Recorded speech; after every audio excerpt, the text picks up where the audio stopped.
Hello, everyone. Thank you for joining us. My name is Zhou Wei-Cheng Lai. And my name is Leon. Today, we're excited to share how Bloomberg manages AI workload preemption in the multi-cluster scheduling system. And in this talk, we'll discuss how we schedule and prioritize thousands of AI training jobs across multiple Kubernetes. At Bloomberg, our goal is to show you how we improve system reliability and business agility by ensuring critical AI workloads get the resources they need when they need them.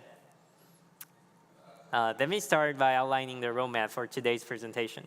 First, I will briefly introduce Bloomberg and the critical role AI plays within our business. Then we'll discuss our data science platform and describe our advanced multi-cluster training infrastructure built on Kubernetes. I'll introduce Karmada, an open source orchestration tool we use to efficiently manage these multiple clusters, and highlight its key concepts and APIs. Next, we'll explore the resource allocation challenges we encountered as demand for our AI workloads grew, emphasizing why establishing clear workload priorities became essential. Finally, I'll explain our need for priority-based scheduling and preemption, which ensures critical tasks get the resources they require promptly.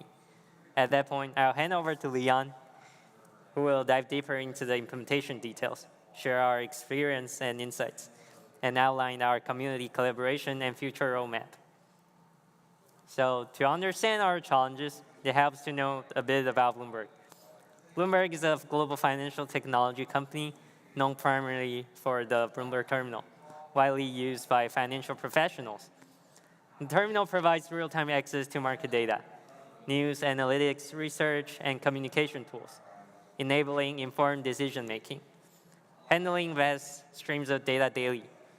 We heavily leverage AI and machine learning to deliver timely and accountable insights to our clients. So how does Bloomberg use AI to enhance its products and services? There are a few key examples.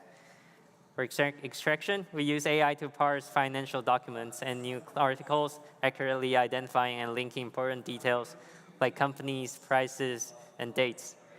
And we enhance extracted data to improve discoverability, such as adding metadata or linking related content. We also use AI to power personalized and efficient searches within our vast data, helping users and relevant information quickly. To tackle information overload, AI provides concise summaries of news and research, allowing faster decision-making. And we also use AI models to analyze data trends to generate actionable financial signals, aiding strategic investment decisions. Overall, AI transforms enormous volumes of data into valuable insights, driving faster decisions and a better user experience. To build these powerful AI capabilities, Bloomberg relies heavily on our robust data science platform, a comprehensive solution deeply integrated with open source projects. We leverage Kubernetes for managing GPU-intensive workloads and utilize tools like Jupyter Notebooks, Karmada, Kubeflow, Kserve, and Argo Workflow for model development, training, deployment, and automatic workflows.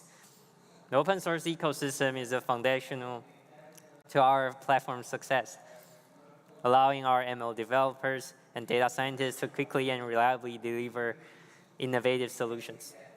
Bloomberg Active contributes to some of the projects, helping shape the future of the open source ML community.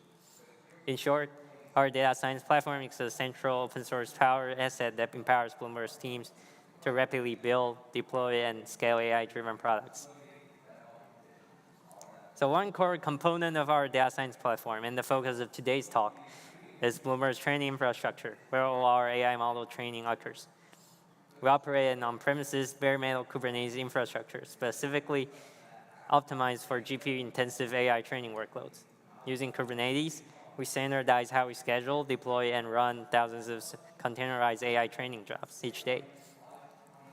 So we manage tens of thousands of training workloads daily, ranging from simple experiments to complex distributed training tasks. To ensure continuous availability and reliability at such scale, we build a highly available multi-cluster scheduling system using Karmada, an open source multi-cluster Kubernetes orchestration tool. To efficiently orchestrate our many Kubernetes clusters, we leverage Karmada an open source multi-cluster orchestration platform designed specifically for Kubernetes environments. It provides a unified management layer that significantly simplifies multi-cluster operations. With Karmada, workloads can automatically and seamlessly shift between clusters if one cluster experiences downtime or resource limitations, ensuring uninterrupted business operations. And it also intelligently distributes workloads across clusters, preventing resource bottlenecks and underutilization. This efficient management of GPU resources translates directly into improved operational efficiency and cost savings. And managing configuration settings and security credentials across multiple clusters can be complex and error-prone. Karmada centralized this management, providing consistent and source configurations that reduce manual effort and enhance system reliability. In short, it transforms Bloomberg's multiple Kubernetes clusters into one cohesive, highly reliable, and efficient system, perfectly suited to meet our growing demands for AI training workloads.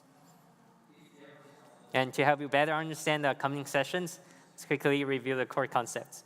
So the resource template is essentially the same definition you would use for workloads, like deployment or custom resource. And each resource template will be associated with a propagation policy, which outlines how scheduling rules such as cluster affinity, multi-cluster splitting. And sometimes clusters need customized configurations, for example, different Docker images or resource limits. The override policy allows this adjustment to be made easily without redefining the entire workload. And next, internally, Karmada uses resource binding to keep track of where workloads have been assigned. It links the abstract workload definition to concrete scheduling decisions. And finally, the work object represents the actual workload deployed on each member cluster, created from resource bindings and override policies. It ensures that the correct resources run in each cluster, that they are consistently synchronized. And for instance, when a user deploys an application, Karmada first matches the workload to a propagation policy and determine which clusters will host the workload. Then it applies an override policy as needed, generates resource bindings, and creates work objects for the member clusters. This structured approach allows Karmada to seamlessly orchestrate workloads across multiple clusters. So in short, Karmada's user-friendly APIs and clear abstractions transform multi-cluster Kubernetes management into a simple, unified experience. So despite our platform, we face resource allocation challenges as AI workload increase. High GPU demand from tasks like urgent-bound pricing model retraining, earnings-related document analysis, and routine model training often exceeded available resources. This competition highlighted the need to effectively prioritize workloads according to business urgency. This is where the concept of priority comes in. Not all workloads are created equal. Some are mission critical, others can wait. At Bloomberg, we categorize our AI workloads by priority level based on their business impact and how long they can be delayed to. To illustrate, urgent bound pricing jobs are highly priority. For example, the retraining a bound pricing model during model volatility is crucial for the business to have accurate valuations in fast-changing conditions. The business impact of delaying this could be huge, and the acceptable delay tolerance is very low. And for news summarization updates, we consider medium priority. These are typically scheduled model refreshes to keep our news summaries up to date. The business impact of this is maintaining accuracy in the user experience, but they are less urgent than the pricing scenario. If needed, they could be delayed a bit without major issues. Though ideally, they still complete within a few hours. And regular document analysis training is also usually medium priority. Its goal is improving long-term capabilities of our models.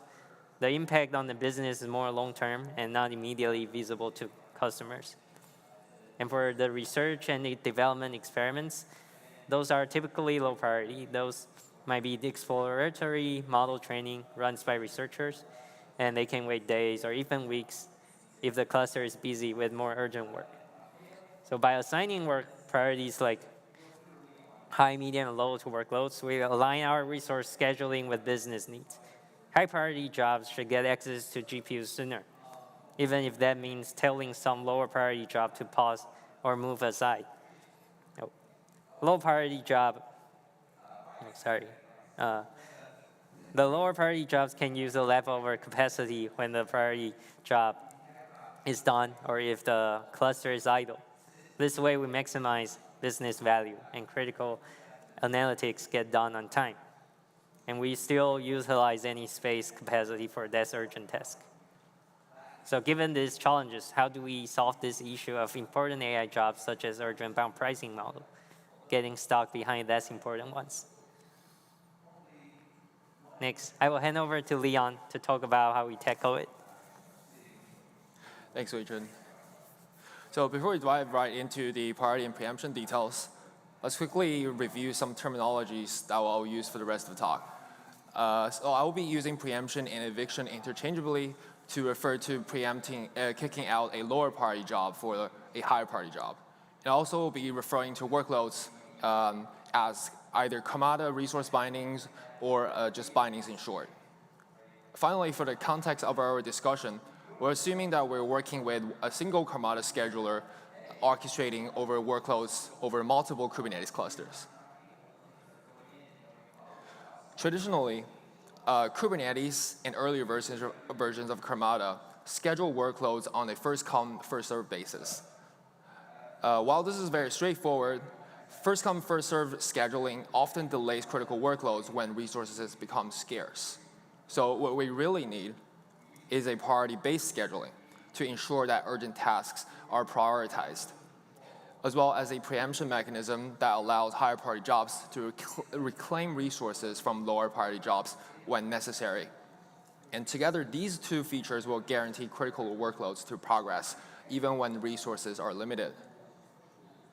In order to enable priority and preemption, Karmada currently provides two feature gates. A priority-based scheduling feature that will enable priority scheduling feature, as well as a priority-based preemptive scheduling that will control the enablement of preemption mechanism. While currently both default to false, but as we continue gathering user feedbacks and refining these features, we plan to enable them by default in future releases. To support the multi-cluster priority and preemption scheduling, Karmada will now introduce some essential API changes. So first of all, now each resource binding associated with the workload is defined with a schedule priority field, which includes an integer priority value, as well as a soon-to-be-added preemption policy setting, which can be either preemption or never preempt. A second change is the priority value will be sourced from one of the three sources below. It could either come from a federated priority class defined in the Karmada control plane, or it could come from a standard Kubernetes priority class, or it could directly come from the workload's custom resource definition spec. When it comes to managing priority classes in your cluster in Karmada, there's no built-in referential integrity. So this means updating a priority class doesn't retroactively affect existing workloads. And to prevent confusion and disruption, we'll allow users to only update the description field of a priority class. But if the priority value updates are absolutely necessary, users should delete and recreate the priority class with the same name. So this design will ensure consistency as Karmada components rely on stored priority values in preemption policies rather than live references pointing to priority class objects. So up till now, we focus on how the scheduler naturally prioritizes high priority jobs. But in practice, priority alone isn't always sufficient for immediate scheduling. Factors such as resource availability, affinities, and node tolerations can impact the schedulability of a job in the scheduling order.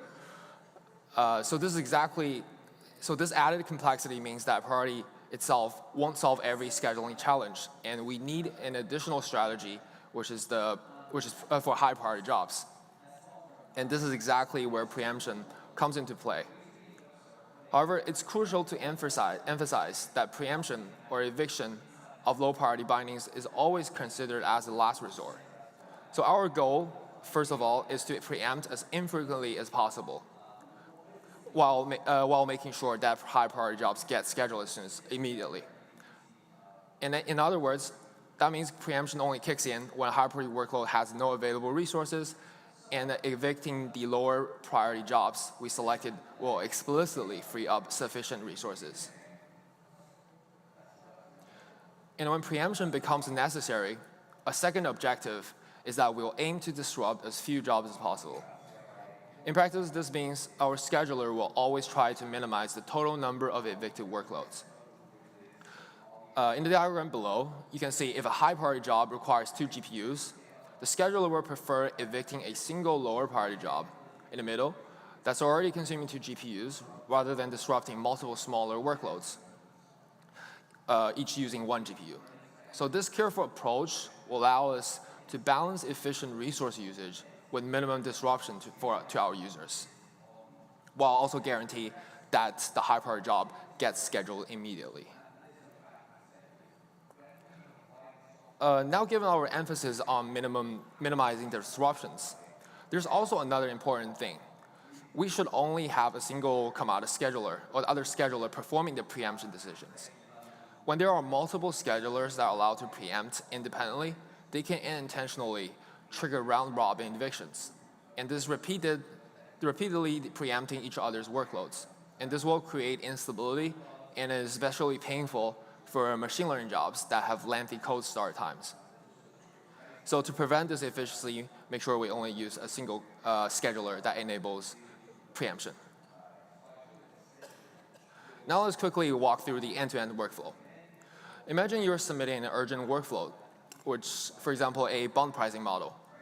Then with Karmada, you will specify your target cluster affinities, or just select the network tier, as well as the workload priorities directly within the propagation policy shown on the right.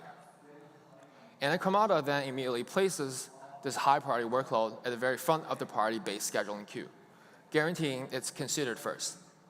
If resources are tight, Karmada carefully preempts low priority jobs, aiming for minimum disruption. This will ensure critical jobs run smoothly even under resource constraints. And lastly, I also want to share some lessons we learned while working on this feature. So beyond just having a powerful scheduling mechanism, it's also essential that we balance platform efficiency with our user experience. On one hand, users can understandably expect their most critical workloads, especially time-sensitive ones, to be prioritized and executed promptly. On the other hand, we as platform engineers want to ensure that GPU utilization rate is high, so valuable resources are not sitting in idle. Yet when scheduling decisions becomes more complex, they tend to become more inconsistent, and users start to ask questions, as well as frequent preemptions also disrupt ongoing workloads. Both of these can lead to user frustration and negatively affect our user experience. So it's important to strike a balance between these competing factors, which will allow us to maintain both an efficient platform and happy users. So here's a high-level review of our approach to balance the two competing factors. On one side, to maximize platform efficiency, we choose to use a mature multi-cluster open-source solution that will, as well as adding priority and preemption feature. This will allow us to reduce resource fragmentation over the clusters and improve GPU utilization rate, as well as making sure high-priority jobs get what they want. On the other side, for user experience, we emphasize fairness, aiming to minimize disruptions by preempting as few jobs as possible and only when necessary. Additionally, transparency is another important thing. We'll provide clear visibility into the expected queuing times of the jobs, as well as proactively notify users when their jobs are preempted. Last but not least, we offer practical recommendations for using our platform, such as checkpointing training jobs to improve job outcomes. Looking forward, we're actively finalizing and enhancing these priority and preemption features. So your feedback is invaluable to us. Please join us and help shape the future of multi-cluster scheduling for your organization. Thank you so much for listening to our talk. I'll also give a big shout out to all the Karmada contributors and reviewers who have made this possible. Now I'm ready to take any questions, but first let me switch to the most important slide of this talk, and the floor is yours. Thank you.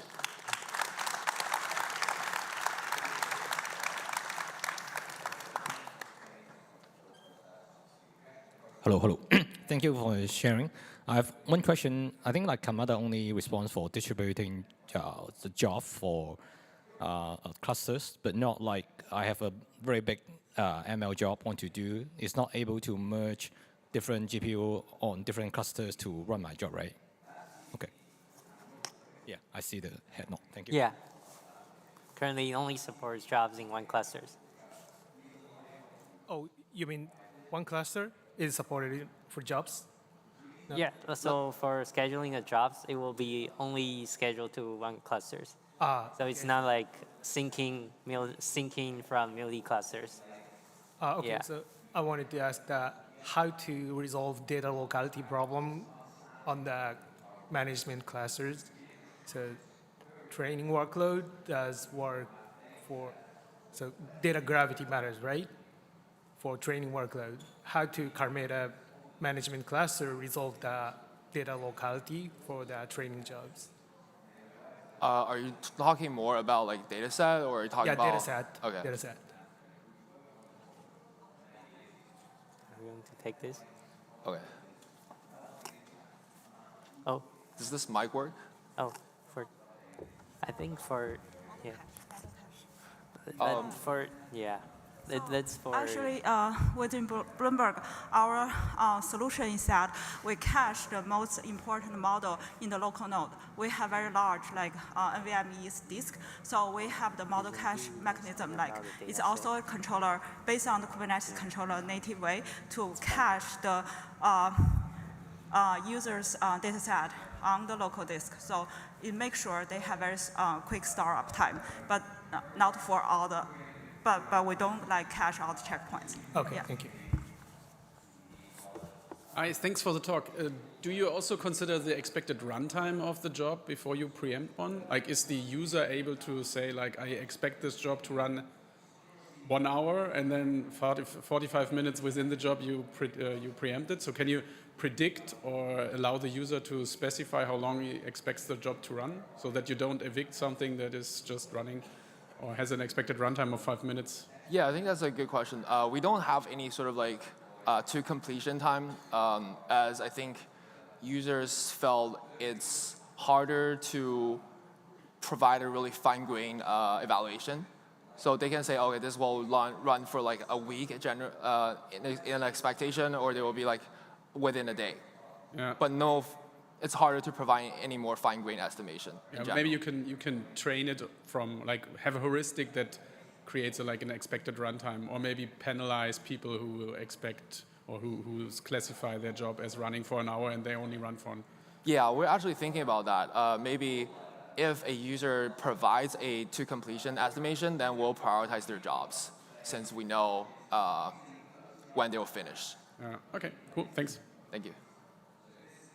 Hello guys, thanks, great talk. I just wanted to ask, how do you calculate estimated queuing time?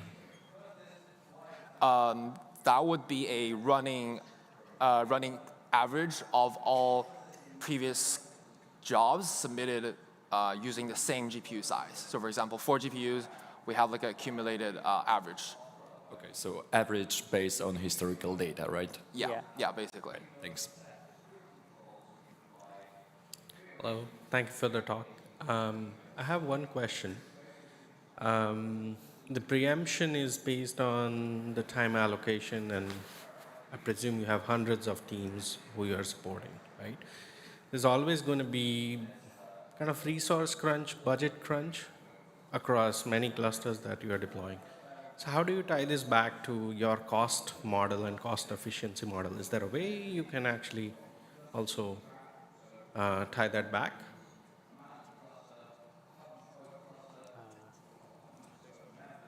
Can you elaborate, like, what do you mean by cost model, Yeah. cost effective? Training is the most expensive part of the machine learning lifecycle. And typically, any hardware that you will Also, our budget management. So traditionally, each tenant, we give them like, based on their yearly plan, like we give them like fixed resource quota. Like maybe a team require 100 GPU, and each of them is corresponding to a resource quota in their namespace, and we observe like your GPU resource is really waste. So, and then I think training, in the training platform, we introduce the time-based budget. We have some calculation like if people use 1 GPU and 1 hour, how many how many it will cost, and then we have the maximum. We have a way to collect all those metrics and save that in our database system. Like for quarterly or monthly, we will give user the bill, but we will still preserve some resource for the user. So this is how we manage. So basically, the user, when they submit to the job, they can use all the resource on this cluster, and we will build them based on the GPU hours they use. Yeah. Got it. Okay. I have a follow-up. Maybe I'll reach out to you. Thank you. Thanks.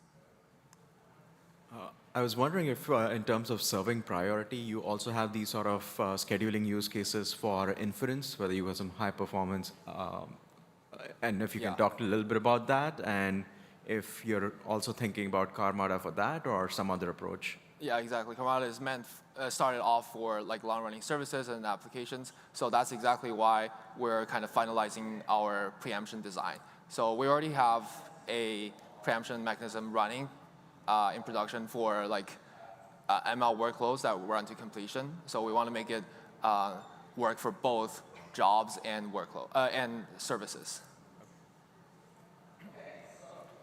Thanks for a great presentation. I would like to ask about one specific aspect. In case of your implementation, what solution you use for your networking, especially when it comes to pod-to-pod communication among different clusters? We don't have any workload that, like especially ML training jobs, that will span multiple clusters, because we assume it could be in different geolocations, which doesn't make sense with the network bottleneck. Thank you. Thanks.